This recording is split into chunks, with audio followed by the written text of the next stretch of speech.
അഭിനയത്തിൽ അനായാസത കൈമുതലാക്കിയ അസാമാന്യ പ്രതിഭയെന്ന് ലോകം തന്നെ വാഴ്ത്തിയ നടൻ. പക്ഷേ ആ ലാലേട്ടനെ എവിടെയോ മലയാളിക്ക് നഷ്ടപ്പെട്ടിരിക്കുന്നു എന്നാണ് ഇപ്പോഴത്തെ മുറവിളി. സമീപകാല സിനിമകൾ കടുത്ത മോഹൻലാൽ ആരാധകർക്ക് പോലും സമ്മാനിച്ചത് നിരാശയാണെന്നുള്ളതാണ് സത്യം. നെയ്യാറ്റിൻകര ഗോപനും ലക്കി സിംഗും കാളിദാസും ഒന്നും മലയാളി കാഴ്ചക്കാരെ ഒരു തരത്തിലും തൃപ്തിപ്പെടുത്തിയില്ല എന്ന് സമ്മതിക്കാം. പക്ഷെ കേവലം ഒരാണ്ടിന്റെ കണക്കെടുപ്പിൽ തീരുന്നതല്ല ഈ അഭിനേതാവ് തുറന്നു വെച്ച ഭാവസമുദ്രമെന്ന് ഓർക്കണം.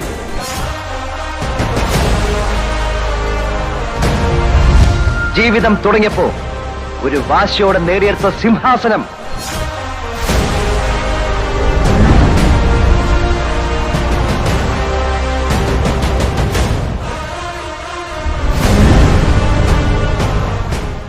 ലാലിൻ്റെ കാര്യം പറയുമ്പോൾ ഇപ്പോഴും നമ്മൾ ചിരിച്ചു പോകുന്ന അനായാസമായി ലാൽ ബിഹേവ് ചെയ്യുന്നു.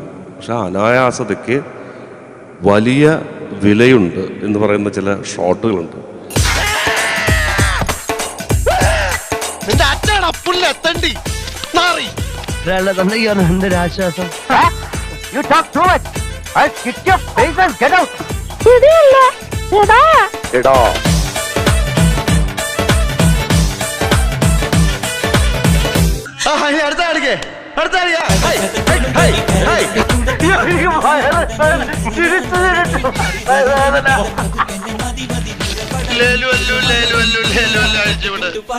തൊഴിലാളിയുടെ കണ്ണുകളഞ്ഞാൽ സിംഹമായി മാറും.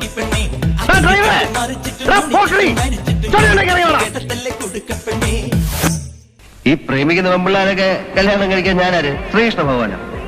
എന്താ ചേട്ടാ ഈ പെമ്പിള്ളാർക്കൊക്കെ എന്നെ കാണുമ്പോ ഇത്ര ആവേശം? ഞാൻ അത്രയ്ക്ക് സുന്ദരനാണോ?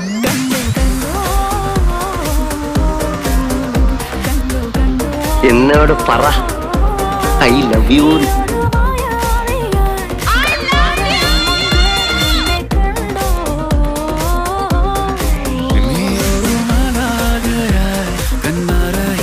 ഒരു യുവസുന്ദരന്റെ മുഖത്ത് നോക്കി ഒരു യുവസുന്ദരി പ്രേമിക്കണോ എന്ന് ചോദിച്ചാൽ ആരായാലും രണ്ട് കൈയും കെട്ടി നിന്ന് തരും. പക്ഷേ ഐ എം സോറി, നിങ്ങൾ ക്ഷമിക്കൂ, അങ്ങനെ പ്രേമിക്കാൻ പറ്റിയൊരു മൂഡിലല്ല ഞാൻ.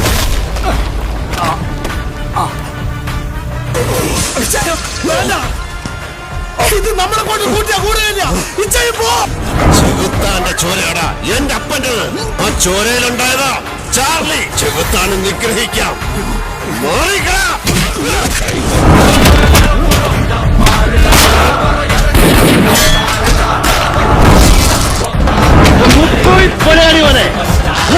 നെഞ്ചുകൂടി ഞാൻ പിടിക്കും. ഇവിടെ കളിയാക്കാം.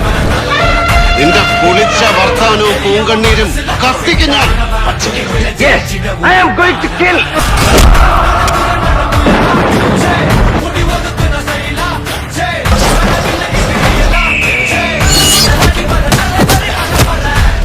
ഇനി ഒരുത്തരുടെ ദേഹത്തോട്ടാ ഞാൻ അവരെ കൊന്നിട്ടേ പോകും. ഇത് പഴയ സേതു മാത്രമല്ല, കൊന്നും കൊടുത്തും പേര് ചേർന്നവരെ. വാടാ.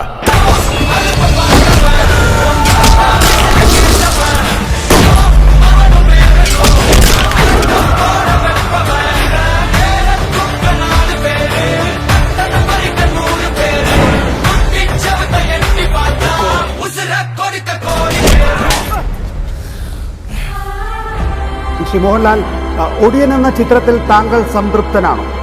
ചിത്രത്തിൻ്റെ ഒരു എക്സ്പെക്ടേഷൻ വളരെ വലുതായിരുന്നു, പക്ഷേ ചിത്രം വന്നപ്പോൾ അത്രയും മാസ് അല്ല എന്നുള്ള നിലയിൽ സോഷ്യൽ മീഡിയയിലെല്ലാം തന്നെ വലിയ നിലയിൽ ആക്രമണം ഉണ്ടായിരുന്നു.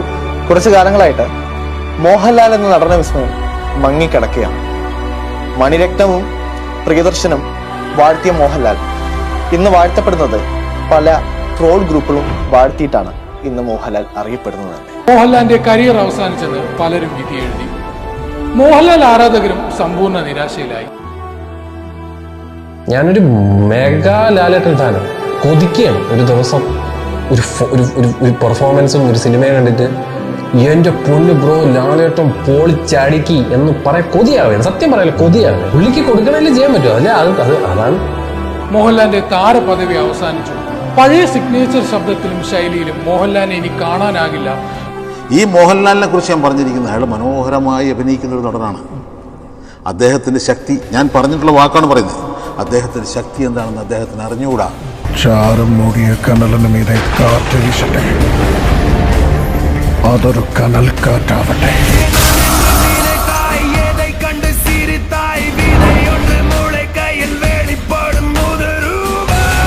കുറച്ച് സമയമേ ഉള്ളൂ, എന്നിട്ട് അത് കണ്ടിട്ട് മനസ്സ് നിറഞ്ഞു.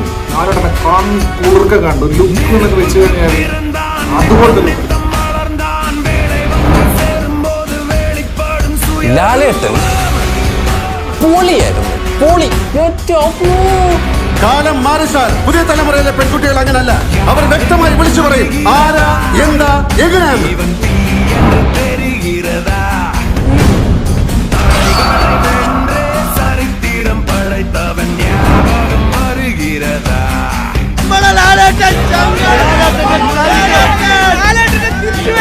Congratulations, guys. I'm happy you're back. ജയിച്ചു അല്ലേ? അങ്ങനല്ലേ പാടുള്ളൂ. ഒരേ ഒരു രാജാവ്. മലയാളത്തിലും തമിഴിലും ബോളിവുഡിലും സിനിമ ചെയ്തു. ഏറ്റവും അത്ഭുതപ്പെടുത്തിയ അഭിനേതാവ് ആരാണ്? അത് എനിക്ക് തോന്നുന്നത് മോഹൻലാൽ തന്നെ. നമ്മുടെ ഇന്ത്യൻ സിനിമയിലെ ഒരു അത്ഭുതം തന്നെയാണ് മോഹൻലാൽ. അദ്ദേഹം ഒരു അവതാരമാണ്. ഒന്നുമില്ല, just his eyes. There's not much of dialogues. അദ്ദേഹം സംഭാഷണം കുറവാണ്, പക്ഷേ he's acted with his eyes. Mohanlal എന്ന നടൻ ബിയോണ്ട് കമ്പാരിസൺ. உலக அளவுல ஒரு 10 சிறந்த நடிகர் இருப்பாங்க அப்படின்னா அதுல நம்ம இந்தியால இருந்து நிச்சயமா போக முடியும். ലഹരിയുടെ ഭൂതഗണങ്ങളെ കാവൽ നിർത്തി ശിലകളിൽ രൂപങ്ങൾ ഞാൻ ആവാഹിച്ചു വരുത്തും. അഭിനയത്തിന്റെ ഒരു ചക്രവർത്തിയാണ് അദ്ദേഹം. പക്ഷെ ഇന്നും when you see him on screen there's magic in that. നമ്മളെയൊക്കെ എല്ലാ കാലവും അതിശയിപ്പിച്ചുകൊണ്ടിരിക്കുക എന്നതാണ് മോഹൻലാലിന്റെ വിനോദം. മോഹൻലാൽ വിസ്മയങ്ങളുടെ അവസാനിക്കാത്ത ഒരു ഖനിയാണ് എന്ന് ഞാൻ വിശ്വസിക്കുന്നു.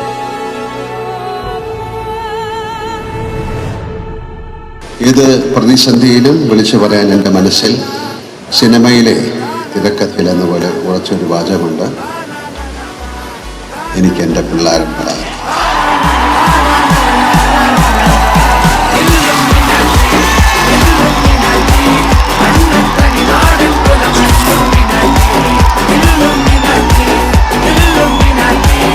ഇന്ദുചൂടൻ എന്നൊരു